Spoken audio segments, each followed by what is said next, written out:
প্রিয় দর্শক, আসসালামু আলাইকুম এবং অনেক অনেক শুভকামনা সবার জন্য। বেফাঁস কথাবার্তার জন্যে বিএনপি নেতাদের সম্পর্কে আমাকে বেশ কয়েকটি ভিডিও বানাতে হয়েছে আমার চ্যানেল থেকে গত কয়েক মাসে, বেফাঁস কথাবার্তা বলবার জন্য, এবং মাত্রা ছাড়িয়ে যাচ্ছিল। প্রিয় দর্শক, আপনাদেরও জানা আছে বিএনপি নেতারা শাখা, উপশাখা, প্রশাখা, জেলা, উপজেলা, রাজধানীতে কেন্দ্রীয় কমিটির সদস্যরা কেউ বাদ নেই। বেফাঁস কথাবার্তায় তারা বাংলাদেশের বাদবাকি সব রাজনৈতিক দলের সব নেতৃবৃন্দকে একসঙ্গে করলেও তাদেরও বেফাঁস কথাবার্তা আছে। যা হবে না তার চাইতে কয়েক গুণ বেশি কথা বিএনপি নেতারা বলে ফেলেছেন। বেফাঁস কথাবার্তা, বিস্ফোরক মন্তব্য, এবং সেই সবকে ঘিরে দেশে অনেক উত্তেজনা সৃষ্টি হয়েছে বিভিন্ন সময়ে গত কয়েক মাসে, এক বছরে বলাই ভালো আসলে। তো এই দৌড়ে মনে হচ্ছিল যেন বিএনপি নেতারা এক রকমের প্রতিযোগিতায় আছেন, কে কার চাইতে বেশি বেফাঁস মন্তব্য করতে পারেন, বেফাঁস কথাবার্তা বলতে পারেন। তো একেবারে মানুষ অতিষ্ঠ হয়ে যাচ্ছিল। আর শুধু এটিই না, এটি বিএনপির ভোট ব্যাংকে আঘাত করছিল। কারণ অন্য অনেকের সঙ্গে যখন কথা বলি বিভিন্ন বিষয়ে, তখন তারা আপত্তি জানিয়েছেন, সাধারণ মানুষ, যে নেতাদের কথাবার্তা বন্ধ করতে হবে, কথাবার্তা কমাতে হবে। অনেকে বলছেন তারেক রহমান কি করেন, তিনি কেন আসেন না, তিনি কেন টেক ওভার করেন না, তিনি কেন নেতাদের মুখ বন্ধ করেন না। তারা বিএনপির ওয়েল উইশার, যাদের সব কথা বলছি। তো অন্য দলের কথা তো বলে লাভই নেই। যারা বিএনপির রাজনৈতিক প্রতিদ্বন্দ্বী তারা আহত হয়েছেন, তাদের মধ্যে নানা রকম ক্রিয়া প্রতিক্রিয়া দেখা দিয়েছে, এবং ইন রিটার্ন অর্থাৎ বিপরীতে বা তারা জবাব দিয়েছেন, আসলে বিএনপি নেতাদের কথাবার্তাগুলোর জবাব দিয়েছেন। তারাও অনেক সময় জবাব দিতে গিয়ে লিমিট ক্রস করেছেন। তো সব কিছু মিলিয়ে উত্তেজনা সৃষ্টি হয়েছে রাজনৈতিক অঙ্গনে। তো এখন আর সেই নেতাদের এই পুরনো খিস্তি খেয়েও টেনে আনবো না এই এপিসোডে, দরকারও নেই। আমার চ্যানেলে আমি অনেকবার এপিসোড বানিয়েছি এগুলো নিয়ে। তো আজকে আর কোনো নেতার কথা বলবো না এখানে বিশেষভাবে।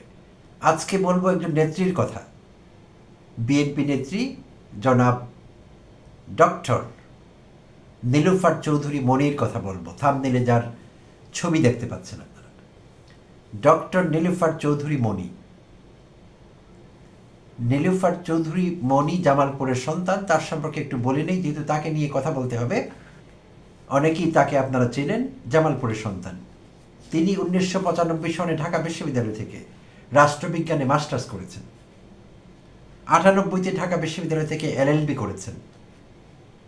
ঢাকা বিশ্ববিদ্যালয়ের অধিভুক্ত কোনো এলএলবি কলেজ থেকে হবে হয়তো, ল কলেজ থেকে এলএলবি করেছেন।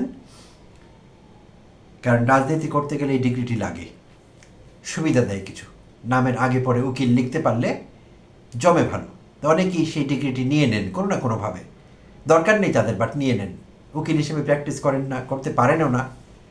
কলেজগুলোতে যেই মানের লেখাপড়া হয় ওগুলো দিয়ে কোর্টে প্র্যাকটিস করা চলে না আসলে। তো তার ক্ষেত্রে এমনটি হবে আমি ধারণা করছি। আচ্ছা, আর 2011-তে নিয়েছেন তিনি এম্পাওয়ারমেন্ট অব উইমেন বিষয়ে পিএইচডি, ডক্টরেট ডিগ্রি নিয়েছেন নারীর ক্ষমতায়ন বিষয়ে। তো যেহেতু নারীর ক্ষমতায়ন বিষয়ে ডিগ্রি নিয়েছেন, তিনি অতিমাত্রায় ক্ষমতায়িত হয়েছেন বলে মনে হচ্ছে। যদি না হতেন তাহলে তিনি যেই বেফাঁস কথাবার্তা বলেছেন, চোখ কপালে উঠবার মতো কথা, যে কোনো লোকের মাথা ঘুরিয়ে দেবার মতো তথ্য তিনি দিয়েছেন, এই তথ্য তিনি দিতেন না। হয়তো তিনি অতিমাত্রায় এম্পাওয়ার্ড বোধ করছেন নিজেকে, যেহেতু এই বিষয়ে পিএইচডি করেছেন। তো দেখা যাক তিনি কি বলেছেন, আর কাদের বলেছেন, কেন বলেছেন।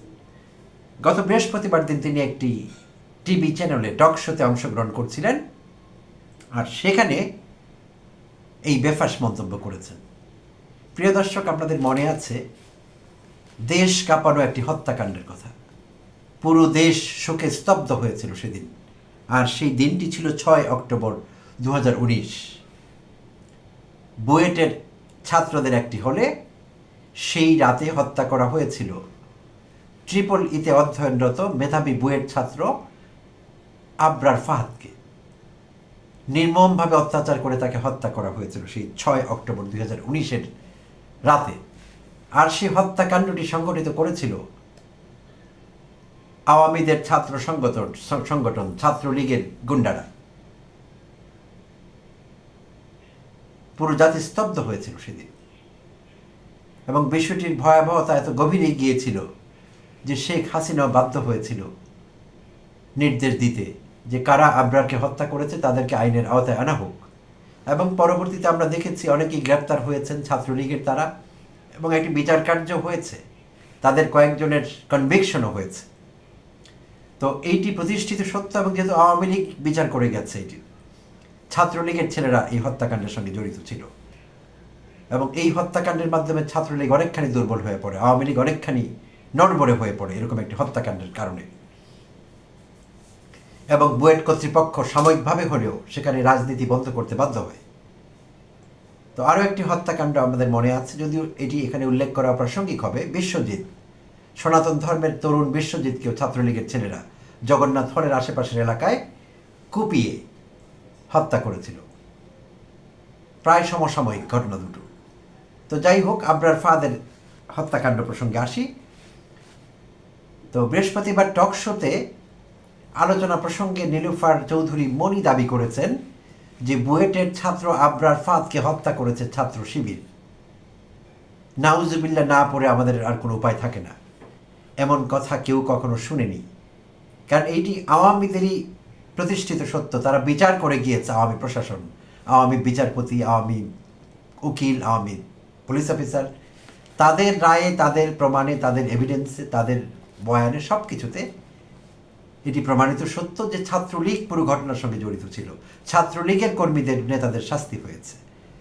তো বিএনপির একজন নেত্রী, এবং যিনি কিনা অতীতে সংরক্ষিত আসনে এমপি ছিলেন, মেম্বার অফ পার্লামেন্ট ছিলেন, এবং তিনি বিএনপির স্বনির্ভরতা বিষয়ক সহ সম্পাদক। স্বনির্ভরতা বলতে তাদের বোধহয় কোনো কর্মসূচি আছে, সেইটির সহ সম্পাদক হিসাবে তিনি কাজ করছেন। তো এমন একজন দায়িত্বশীল মানুষ এমন একটি দায়িত্বহীন মন্তব্য করেছেন। আমি যখন নিউজ পেপারে বিষয়টি দেখছিলাম, আমিও স্তব্ধ হয়ে গিয়েছিলাম যে এইটি কি করে সম্ভব। এমন যদি হতো গ্রাম ইউনিয়ন পর্যায়ের কোনো নেতা, লেখাপড়া জানেন না, এলাকায় মোটরসাইকেল বাহিনী পালেন, সেই জন্য বিএনপি নেতা হয়েছেন, তাহলে না বুঝতাম। ঢাকা বিশ্ববিদ্যালয় থেকে রাষ্ট্রবিজ্ঞানে মাস্টার্স করা, এলএলবি করা, পিএইচডি করা একজন মানুষ, এবং একজন এমপি ছিলেন তিনি বলছেন যে আবরার ফাহাদকে ছাত্র শিবির হত্যা করেছে। কি ভয়ঙ্কর তথ্য! আর তার সেই তথ্যের প্রতিবাদ করেছেন আজ শনিবার ছাত্রলীগের কেন্দ্রীয় সভাপতি এবং সেক্রেটারি জেনারেল জাহিদুল ইসলাম এবং নুরুল ইসলাম সাদ্দাম যথাক্রমে। তারা যৌথভাবে একটি মেসেজে প্রতিবাদ করেছেন, এবং প্রতিবাদ করতে গিয়ে তারা যা বলেছেন একটু দেখে নেই তাদের জবানিতে।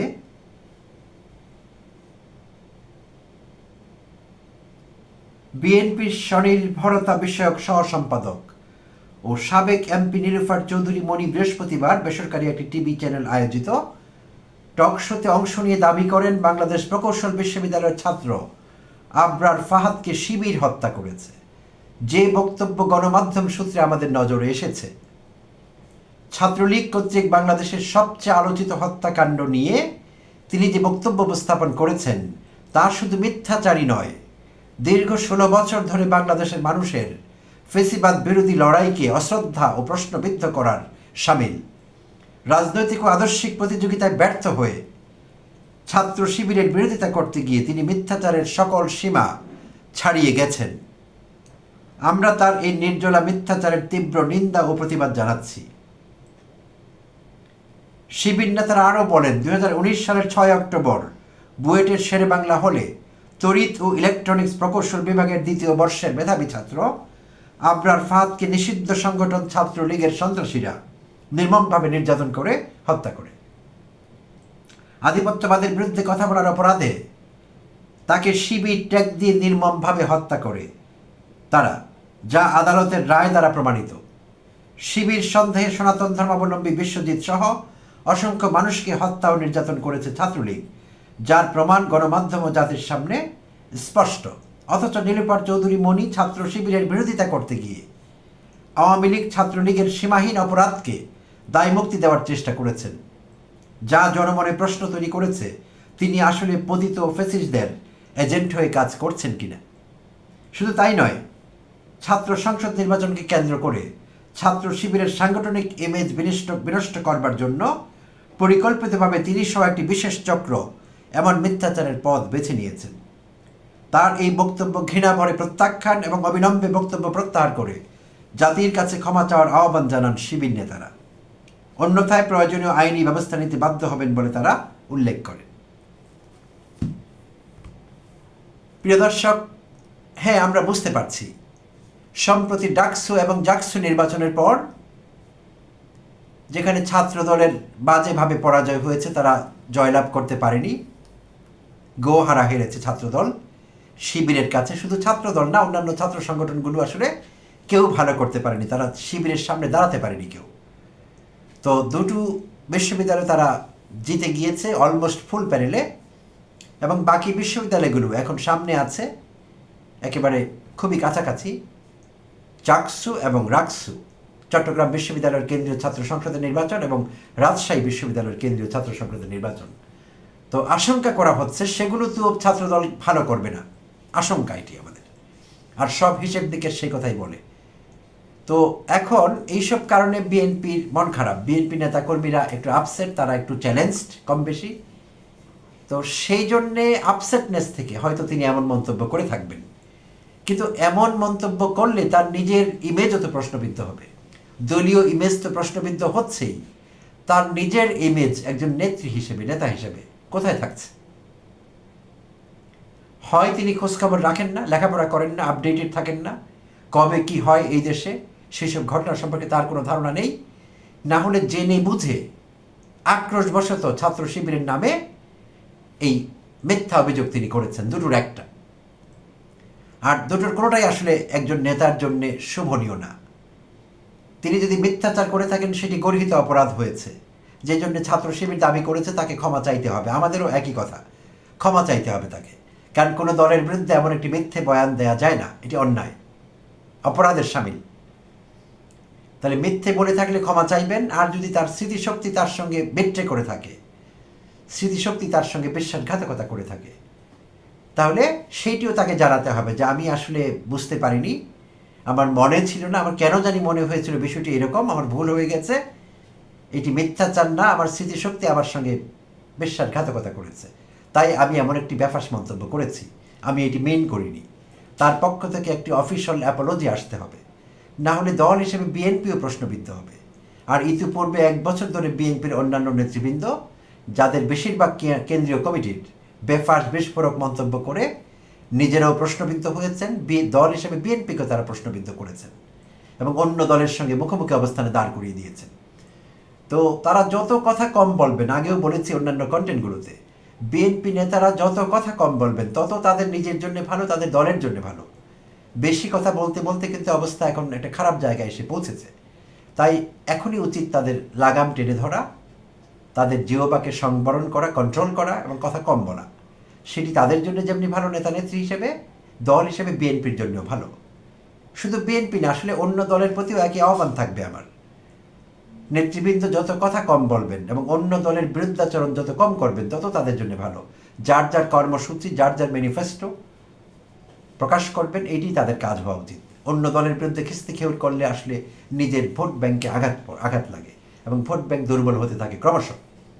কারণ সাধারণ জনগণ এটি পছন্দ করেন না। এক দল আরেক দলের বিরুদ্ধে লেগে থাকবে, ক্রমশ বক্তব্য দেবে, এটি তারা পছন্দ করেন না। সো এটি তাদের রাজনীতির বিরুদ্ধেই যাবে। ধন্যবাদ প্রিয় দর্শক, ভালো থাকবেন, কথা হবে অন্য কোনো ভিডিওতে।